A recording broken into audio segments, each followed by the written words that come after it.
cofondatrice de Voilou, experte OKR. Donc ça fait 7 ans que j'accompagne des grands groupes dans leur accomplissement de leur stratégie via des OKR. Et bonjour à tous, moi je suis Marion Le Cerf, je suis cofondatrice de Fluo, je suis coach produit et je me suis spécialisée dans les OKR au fil de l'eau. Donc ça fait quand même plus de 5 ans maintenant que j'accompagne des organisations avec le framework pour développer leur maturité produit. Donc notre mission aujourd'hui, c'est de vous faire découvrir un peu le framework OKR, mais de manière à le customiser à votre orga, voilà, tout simplement. Ça ne marche pas. Ça ne marche vraiment pas. Ah. Ça marche mieux, mais ça va trop vite. Ça marche pas. Bon, c'est pas grave, on va recommencer. Il n'y a pas moyen de... Ah voilà, c'est bon. Si. Donc évidemment, on remercie Agile en scène, on remercie tous les partenaires de créer cet événement. Voilà, c'est pour ça qu'on est là aussi. Merci, merci. Qu'est-ce qu'on se raconte aujourd'hui? Donc on va parler OKR, évidemment. On va parler framework, on va parler contexte, on va parler paramètres d'ajustement. Et puis évidemment, on aura une petite conclusion et puis des questions, si vous en avez.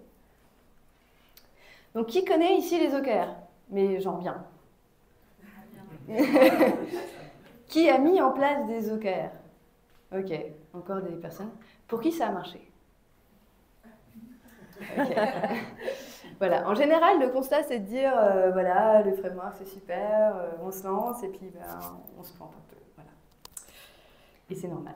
Donc là, on vous a fait un petit peu une découverte des OKR de manière un petit peu OKR pour les nuls, qui veulent s'améliorer, bien sûr. Donc les OKR, c'est quoi? Les OKR, c'est des objectifs au soutien d'une stratégie. Déjà, ça c'est un point intéressant, c'est que ça nécessite une stratégie. Si vous n'avez pas de stratégie, vos OKR seront le reflet de ce flou stratégique. Et honnêtement, ça ne vous amènera pas très très loin. Donc avant même de vous poser la question du framework OKR, posez-vous la question de « on va où ?» C'est quoi notre destination? Une fois que vous avez ça, là, vous pouvez vous lancer avec les OKR. Et les OKR, c'est quoi? C'est simplement une définition d'objectifs mesurables, donc pilotables. C'est mettre en place un rituel, des suivis, une animation autour de ces objectifs pour ne pas les oublier au cours de l'année, et d'avoir des personnes qui sont identifiées avec des rôles pour soutenir le process. Donc c'est quoi? Une stratégie, des objectifs concrets, mesurables, qui viennent soutenir cette stratégie, un suivi qui vient s'assurer qu'on ne perd pas le fil au cours de l'année, et ensuite des personnes qui sont là pour animer le système et s'assurer que ça tient. Donc ça, c'est les OKR. Donc globalement, c'est quoi? Les OKR, c'est un framework qui s'assure de garantir du succès à votre stratégie. Et les OKR, on a un peu l'impression que ça répond à toutes les problématiques, mais non. Fondamentalement, les OKR, ce n'est pas un outil de gestion de projet. Et ça, c'est souvent un écueil qu'on a. La gestion de projet, c'est complètement différent. Les OKR, c'est du pilotage par la valeur. Si vous commencez à mettre des OKR dans tous vos projets, vous allez perdre du temps. Et globalement, l'idée, c'est que vos OKR vous aident à prioriser vos projets, donc à les killer. Deuxième point, ce n'est pas un outil de management individuel. Ne mettez pas d'OKR à vos individus, à vos collaborateurs et collaboratrices. Ça ne fait que générer du stress, réduire l'ambition et casser en fait tout le système et tout le mindset qu'on veut obtenir avec les OKR. Deuxième point, les OKR, ce n'est pas du management de la performance, c'est du management de la stratégie, du management de l'évolution, de la transformation. Ce qui veut dire que tout ce qui va être KPI, c'est autre chose. Ça ne rentre pas dans la partie OKR. Donc si vous voulez qu'on parle un peu de différence KPI, Key Results, on pourra après le talk s'il y a des questions sur ce point-là, mais ce n'est pas l'objet de cette conf. Le dernier point, c'est que les OKR, ce n'est pas un outil, c'est avant tout un mindset. On est là, Agile en scène, on parle beaucoup d'agilité. L'agilité, c'est avant tout un mindset. Et fondamentalement, les frameworks sont là pour donner un cadre d'application de ce mindset, mais ça reste un cadre. Donc, on peut toujours obtenir les mêmes résultats que les OKR sans faire d'OKR. Bon, on va parler un peu framework. Déjà, qu'est-ce que c'est? On va revenir un petit peu à la base. Donc, avec Juliette, on a regardé un petit peu l'origine du mot framework. Alors, il n'est pas tout nouveau, hein, parce que ça date des années 1600. Donc, c'est là pour structurer, c'est pour apporter du support en fait, à l'organisation. Donc, évidemment, qui dit framework dit cadre, comme on vient de se le dire, et qui dit cadre dit sur-mesure. Le sur-mesure, pourquoi? Parce qu'en fait, chaque organisation est différente, chaque individu qui la compose est différent aussi, chaque équipe est différente. Donc, globalement, on va chercher du sur-mesure et dans le sur-mesure, on va aller chercher de l'évolution aussi. C'est-à-dire que votre cadre, il va bouger au fil des années, au fil de la maturité, au fil de ce qu'on va implémenter, tester. On est dans une culture de l'apprentissage. Donc, vous l'avez compris, ce qui marche chez les uns ne va pas marcher chez les autres. On ne copie pas, on va se dire, voilà, le modèle Spotify, il marche pour Spotify, le modèle de l'autre entreprise marche pour notre entreprise. Donc, vous devez créer votre propre modèle et votre propre framework. C'est beaucoup mieux.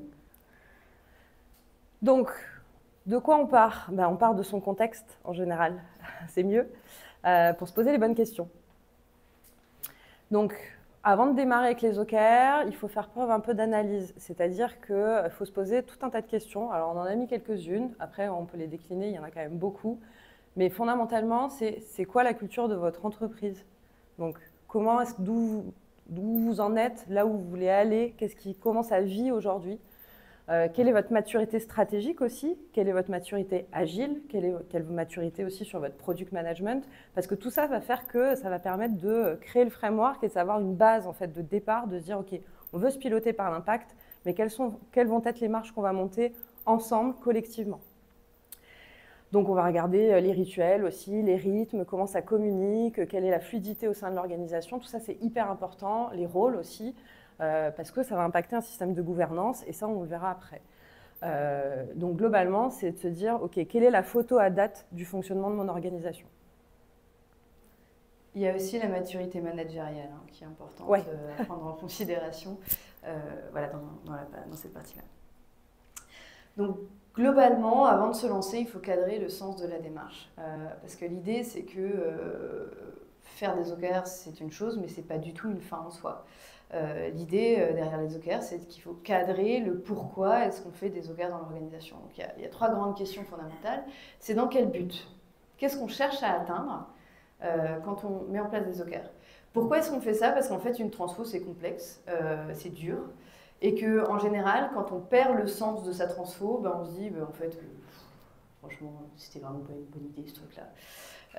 Surtout que vous allez, avec les OKR, sortir un peu tous les cadavres des placards organisationnels, tous les trucs que vous avez mis sous le tapis depuis 5, 10 ans, les trucs que vous ne voulez plus voir. Et les OKR, ça va vous poser plein de questions, ça va venir remettre en question plein de choses, un peu péter le statu quo. Et quand on fait ça, il faut être vraiment très solide sur le pourquoi est-ce qu'on l'a fait. Parce que si on n'est pas solide là-dessus, alors vous allez vivoter avec le truc et en fait ça va devenir très douloureux et sans réellement d'avoir de direction pour vos collaborateurs. Donc pourquoi faire? Pour atteindre quoi? Donc ça, c'est 3 questions qui sont importantes, il faut y répondre. Ça ne sert à rien d'en mettre des tartines non plus, on n'est pas obligé d'avoir 18 raisons de lancer des OKR, il faut se focaliser sur 3 pouvoirs qu'on cherche à obtenir. Si vous avez 3 pouvoirs que vous cherchez à obtenir, ça vous suffit largement. Au-delà, c'est trop parce que ça prend du temps d'aller chercher les pouvoirs des OKR. Donc, il faut en prendre 3 raisons de faire des OKR. Et ensuite, vous allez voir que vous allez obtenir parfois d'autres choses. Parfois, c'est ce que vous allez obtenir, mais ça va dépendre de comment vous allez vous animer. Et fondamentalement, ça s'applique à tous les frameworks. Je fais une parenthèse, mais on voit beaucoup de choses actuellement dans les organisations. Il y a plein de frameworks qui émergent. On les prend tous, on les empile les uns après les autres. Et on ne se pose pas la question de ce sens, en fait, ce pourquoi. Et les OKR, c'est pareil, en fait. Donc fondamentalement, les OKR, c'est un petit peu un couteau suisse de la gouvernance de l'organisation, mais quand vous avez un couteau suisse et que vous l'ouvrez, vous ne pouvez pas utiliser le coupe-ongle en même temps que le couteau, par exemple. La scie. La scie, une scie sur certains. Voilà, et c'est exactement pareil, les OKR, vous n'allez pas avoir tous les pouvoirs en même temps, vous n'allez pas pouvoir tout enclencher en même temps, donc choisissez bien ce que vous voulez obtenir. Ça, c'est un peu ma phrase un peu préférée. Quand on dit « n'oubliez pas d'où vous partez », ne mettez pas aussi des ambitions qui sont irréalistes par rapport à votre contexte. Quand on dit qu'on ne peut pas faire d'un poney un cheval de course en 3 mois, c'est vrai, les OKR, on nous dit souvent « ouais, mais ça ne marche pas, ça fait 6 mois qu'on a mis en place le truc, on ne voit pas de résultat ». Ah ouais, mais en même temps, il y a besoin de temps. C'est mettre en place des OKR, c'est remettre du lien entre le top management et la manière dont vos équipes opérationnelles priorisent. Donc ça veut dire qu'il va falloir recréer de la communication sur toutes les échelles de l'organisation au niveau vertical, mais aussi horizontal.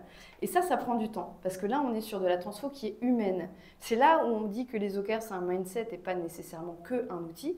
C'est qu'en fait, cet outil, il est super, mais il est super que si on l'utilise et que si on permet aux personnes de se l'approprier. Et ça prend beaucoup, beaucoup, beaucoup de temps. Et il est mignon, ce poney. Donc le cadre d'application, qu'est-ce qu'on va se raconter là-dessus? Faut se poser la question d'où part l'initiative. C'est hyper important. Donc on vous a fait une jolie petite météo assez parlante. Moi, j'accompagne beaucoup d'équipes produits et j'ai coaché beaucoup de PM qui me disaient « Bah ouais, nous, on a trop envie, on a mis OKR localement dans nos équipes. » Bon, qu'on soit là ou qu'on soit là, en feature team ou en impact team, globalement, ça ne va pas fonctionner. Pourquoi? Parce que si on ne va pas chercher cet alignement qui est au-dessus, qui est le lien entre la direction, le middle management et les équipes, ben en fait, les priorités vont changer. Si c'est fait localement en bas, il y a peu de chances que ça marche jusqu'en haut. Donc, on se pose la question d'où on part et idéalement, on commence par en haut, par le C-level. C'est eux qu'on embarque, c'est eux qu'on fait travailler. Normalement, ils ont une stratégie. Donc, comment est-ce qu'on va décliner cette stratégie en objectifs qui résultent et comment est-ce qu'on va lier tout ça ensuite avec les équipes jusqu'à l'exécution et jusque finalement dans le delivery, ce qu'on va mettre en prod. Et soyons honnêtes, c'est pas parce que ça part du C-level que la transfo, ça va être youpi tralala. Hein. Il y a quand même un gros travail d'engagement sur le long terme à garder en tête. Et ça, c'est pas simple en fait. Donc, plus vous partez du bas, plus le niveau de difficulté est haut. Donc fondamentalement, avant de poser le cas de votre transfo, vous avez 3 grands sujets à vous poser. Le premier, c'est quelle typologie d'OKR vous avez besoin. Est-ce que ce sont des OKR stratégiques? Est-ce que ce sont des OKR tactiques ou des OKR opérationnels? Les OKR stratégiques, ils sont là pour répondre à c'est quoi la direction de notre organisation, où est-ce qu'on regarde tous ensemble, comme si on était one team finalement. Donc ça, c'est super intéressant de se poser cette question-là, parce que est-ce que vous avez le sentiment de tous être alignés derrière une direction commune? Tactique, c'est de se dire, à chaque verticale, à chaque pôle organisationnel, est-ce qu'on a besoin de recréer un peu de sens, de direction, de redéfinir nos enjeux spécifiques? Et au niveau opérationnel, fondamentalement, est-ce qu'on arrive à bien prioriser nos actions par rapport à la stratégie de la boîte? Donc ça, c'est un peu les distinctions entre les 3 types d'OKR. Une fois que vous avez décidé de quelle typologie obtenir, vous allez pouvoir vous poser la question de où est-ce qu'on va coller ces OKR. Donc, il y a 2 approches qui fonctionnent relativement bien. La première, c'est l'organisation. La deuxième, c'est la Customer Journey Map. Donc ça, c'est vraiment se poser la question sur la valeur qu'on souhaite obtenir par rapport au parcours du client. Les projets, c'est carrément un no-go. Si vous faites ça, vous allez rajouter en fait de la complexité à un système qui est déjà très compliqué et ça ne vous apportera pas de valeur. Honnêtement, si vous avez besoin d'indicateurs pour mesurer vos projets, vous avez toujours des KPI de projet, ça a toujours fonctionné et ça ne sert à rien d'aller au-delà de ça. Et vous avez les value streams où là, vous découpez en fait vos delivery selon les pôles de compétences et les étapes avant de délivrer une solution. Ça, c'est vraiment un no-go aussi parce qu'en fait, l'idée derrière les OKR, c'est de piloter par la valeur et donc de piloter par l'ensemble des delivery qui pourraient venir nourrir un impact. Donc ça, posez-vous la question de là où vous voulez poser vos OKR et ensuite, quelle durée? Donc la durée, c'est important parce que si vous faites des OKR stratégiques ou des OKR opérationnels, vous n'allez pas choisir les mêmes durées. Au niveau stratégique, en général, on est plutôt sur la maille année ou semestre. Plus on descend, plus on va descendre à une maille vraiment agile avec des slots très courts pour aller chercher de la valeur très rapidement. Donc plutôt trimestre, quadrimestre. D'ailleurs, le quadrimestre, c'est un truc assez belge à la base. C'est super intéressant parce que ça vous évite d'avoir un trimestre avec juillet et août en plein milieu et je vous avoue que sur des plannings de change, ça permet d'éviter le gros ventre mou de cette période assez difficile. Donc ça déjà c'est des grosses variables d'ajustement. On n'a pas forcément l'impression que ce soit énorme mais ça vient vraiment poser le cadre. Et si ce cadre il n'est pas clair en amont, Vous risquez d'avoir tous les managers qui vont se dire, ceux qui sont super en avance, moi aussi je veux mes OKR, mais peut-être qu'ils ne sont pas forcément à la cible de ce que vous voulez obtenir. Donc c'est important de se poser la question de votre organisation et comment vous allez cadrer ces sujets. Donc dans les tips, évitez de tout lancer d'un coup. Déjà, parce que les OKR, il faut quand même s'approprier le schmilblick. Donc il faut se laisser du temps et ça ne sert à rien de tout mettre en place en même temps. Vous pouvez vous laisser entre 6 mois et 1 an entre le déploiement d'une deuxième couche, par exemple. Ou ne pas faire toute l'organisation, ne faire qu'un pan d'organisation parce qu'ils sont plus matures sur certains sujets agiles, par exemple. Voilà, tout ça, ça se modifie. C'est même mieux, hein, on évite les gros Big Bang. Hein, ouais. Ça marche pas, ça va venir tout cramer, après on va dire ça marche. Les OKR, c'était tout pourri, on n'arrive plus à s'aligner, donc ça, on ne fait pas. Et même votre équipe de change, elle va être sur les genoux, en fait. Hein, donc voilà. Le deuxième truc, c'est éviter d'avoir plus de 2 niveaux d'OKR différents. Donc entre stratégique, tactique, opérationnel, il y en a 3. En général, celui qui est plus facile à retirer, c'est le tactique. Mais encore une fois, ça va dépendre de votre organisation et de comment vous voulez avancer.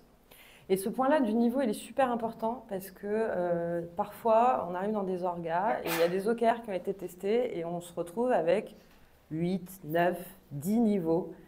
Et en fait, ça ne fonctionne pas parce que ce qu'on va aller chercher, c'est du sens. Et donc, si vous partez d'en haut de la stratégie et que vous faites 8 niveaux ou 9 niveaux en fonction de tous les layers de l'organisation et des équipes, etc., en fait, sur le niveau le plus bas, tout sera complètement transformé en termes de sens et finalement, on ne va pas réussir à coller les impacts à la stratégie d'entreprise. Donc ça, c'est hyper important. Ça fait 20 minutes qu'on parle. Je pense qu'il faut qu'on accélère. Bref, l'orga, finalement, ça ressemble un petit peu à ça quand on place l'organisation avec les différents types d'OKR. Ce qui est facile, c'est que la préparation organisationnelle est égale à 0. Il n'y a pas besoin de changer l'existant. Vous avez un pilotage par la valeur qui est en forme d'initiation, finalement, donc c'est plutôt pas mal pour commencer. Par contre, sur l'alignement horizontal, c'est plus complexe. C'est là où ça va nécessiter potentiellement des genres de PI planning, des systèmes d'alignement horizontaux, et c'est un peu plus complexe.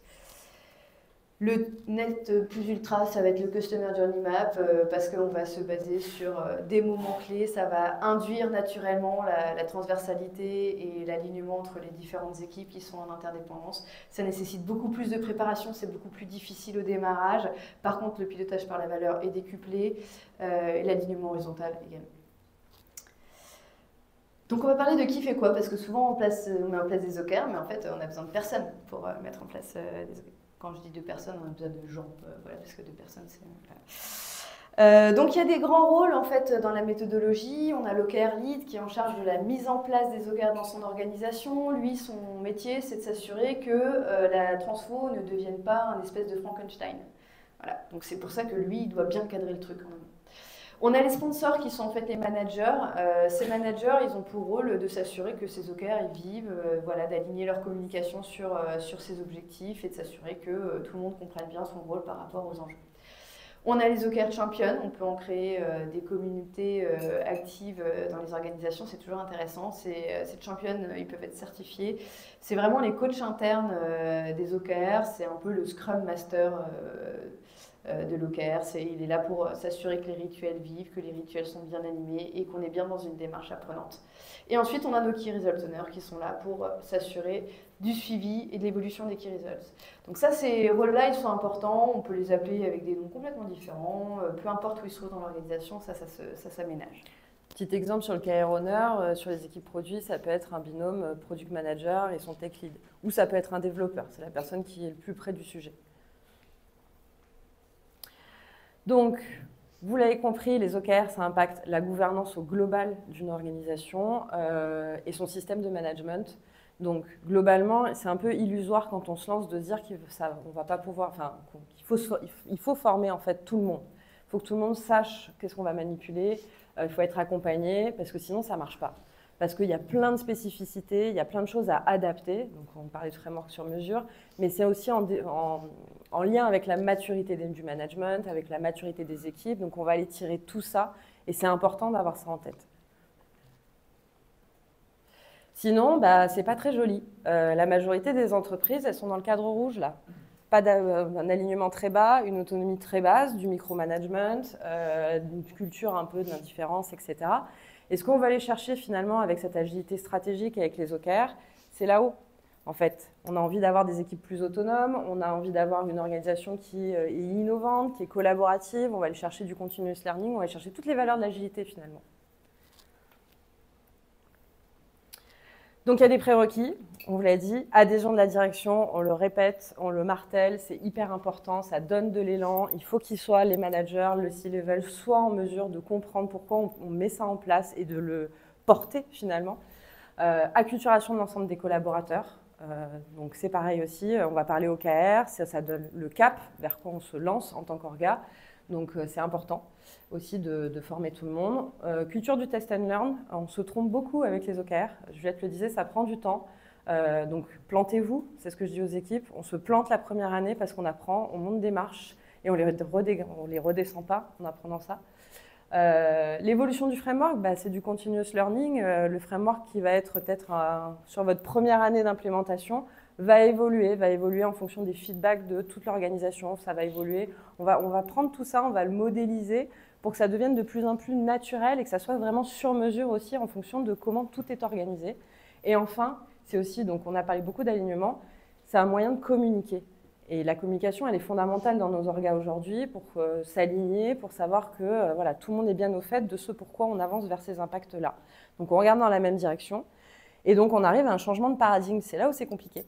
On change la méthode de travail, on change la façon de penser son travail et donc c'est là où il faut un plan de change qui est global et qui ne se cantonne pas à juste « ok, on va écrire des OKR en début d'année ». Donc on va parler de l'animation qui en général est la source d'échec de la plupart des sens OKR, du style les OKR ça marche pas, on a écrit des OKR nous et ça va marcher, bah oui on les a pas animés donc ça peut pas marcher. Donc on l'a dit dans les OKR, il y a la définition, l'animation et les rôles, c'est les trois pôles essentiels. Donc l'animation, c'est 80% du taf des OKR. Alors déjà, quand on les écrit, on se dit wow, c'est déjà pas très simple, mais l'animation, c'est encore plus important parce que c'est votre engagement sur le long terme, c'est ce qui va faire en sorte que vous allez prioriser réellement de manière efficiente.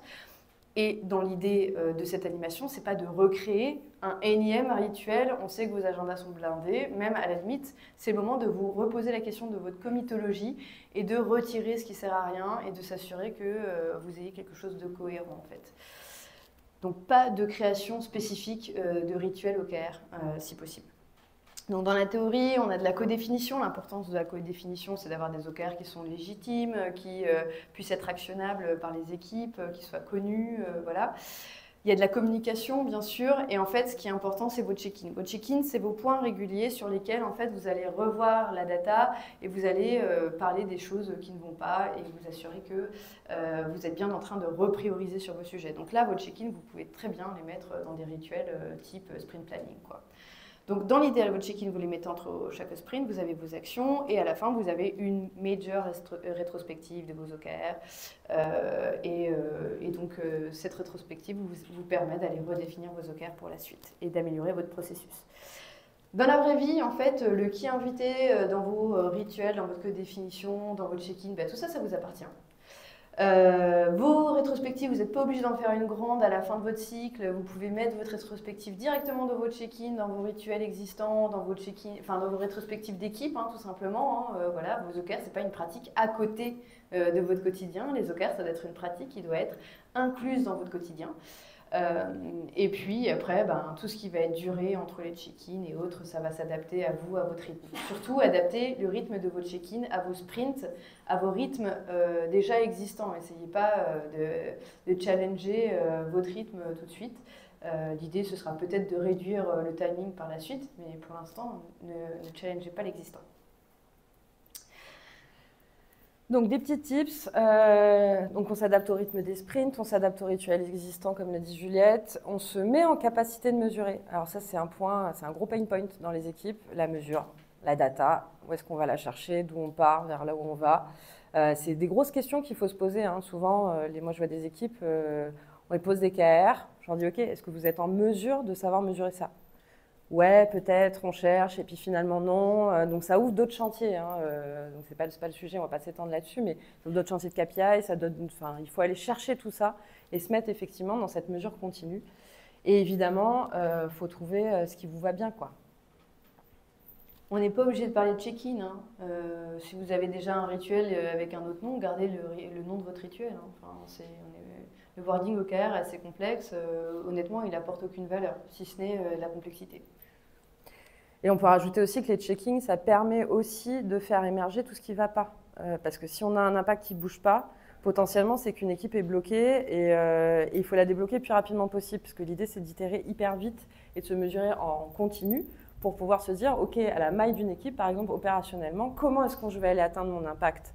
Qu'est-ce que je vais prioriser comme action, comme initiative, etc. Mais si je suis bloquée, j'ai besoin, je ne sais pas, d'un architecte, d'un DevOps, etc., parce que j'ai un problème technique, bah, ces checkings-là, ils permettent de faire remonter l'information auprès des managers et de se mettre en mouvement rapidement. On n'attend pas 10 sprints pour le faire. Donc, vous l'avez bien compris, les rituels, ils sont là pour initier l'alignement et la priorisation. Je parle même plus de dépriorisation.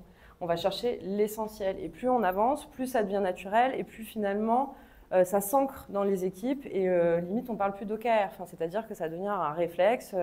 On commence, on s'analyse, on sait où on va, on sait où on en est et ça roule. Donc évidemment, on n'oublie pas le delivery. Donc ça, c'est un schéma qui est assez parlant.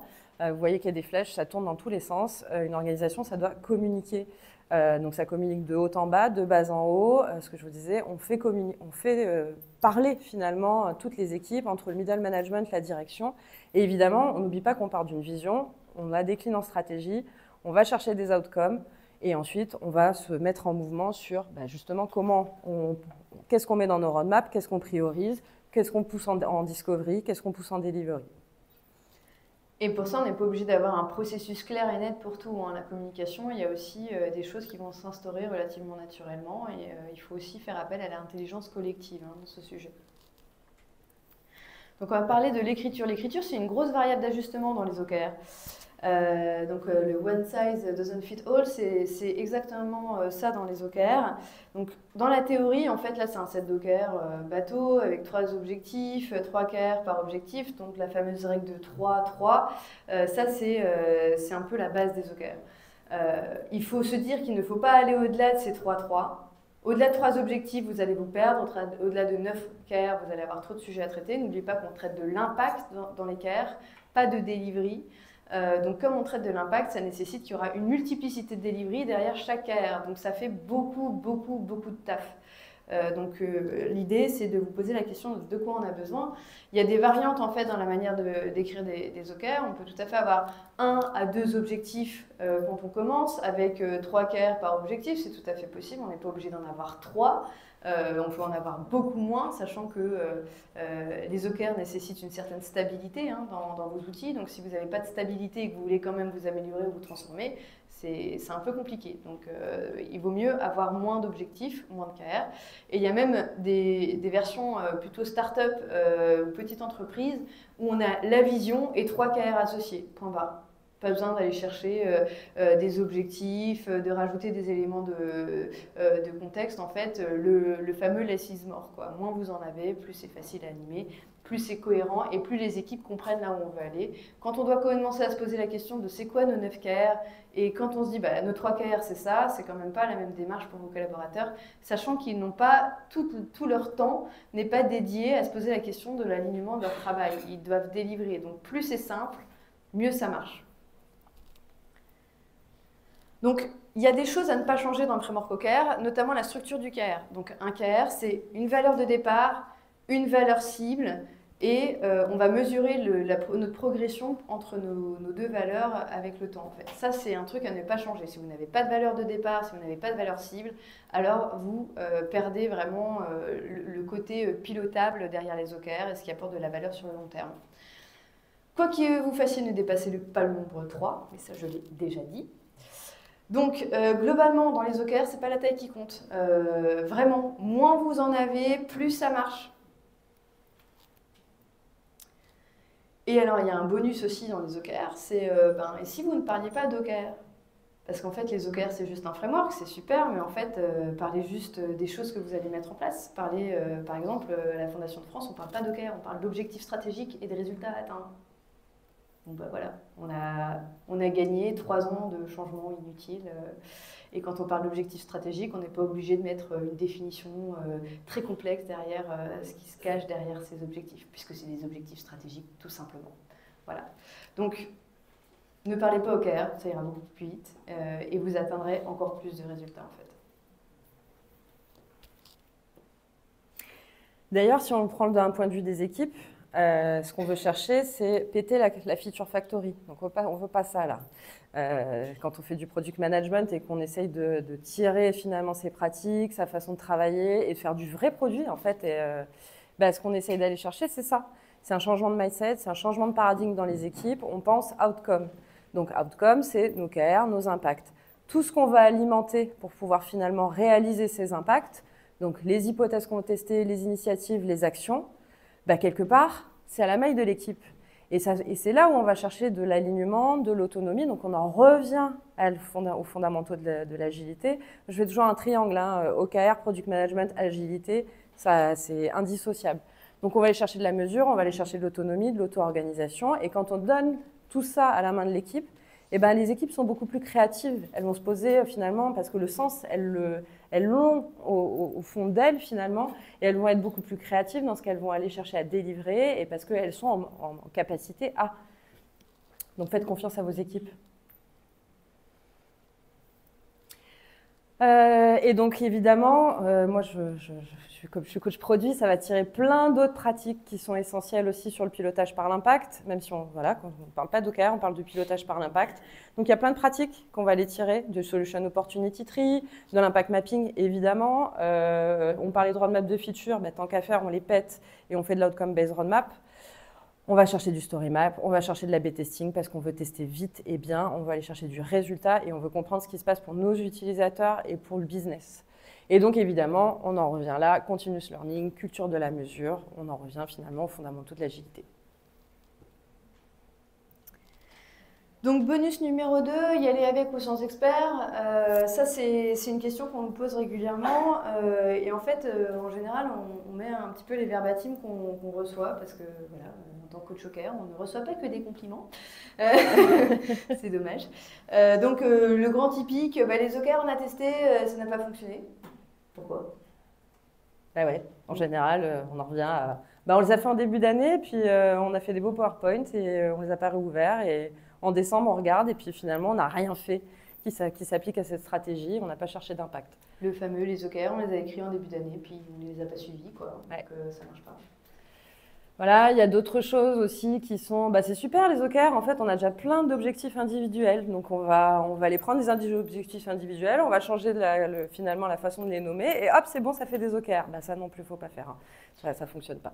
Ou alors on a déjà des roadmaps fixés sur 3 ans, donc on ne voit pas l'intérêt. Alors la roadmap, à 3 ans, je parlais d'outcome based roadmap.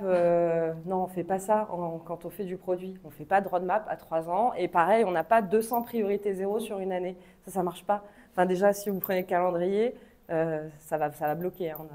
Sur le nombre de jours où on travaille, ça c'est tout de suite mort. Ou les fameux OKR qui restent la fameuse liste au Père Noël de la to-do, de tous les gens avec qui on parle et qui aimeraient tellement que ce bouton-là, il apparaisse sur notre application alors qu'il ne sert à rien. Voilà, par exemple. Donc, on entend énormément de choses. Les OKR, ça ne marche pas. Oui, les OKR, ça ne marche pas. C'est ce qu'on en fait qui fait que ça apporte de la valeur ou pas.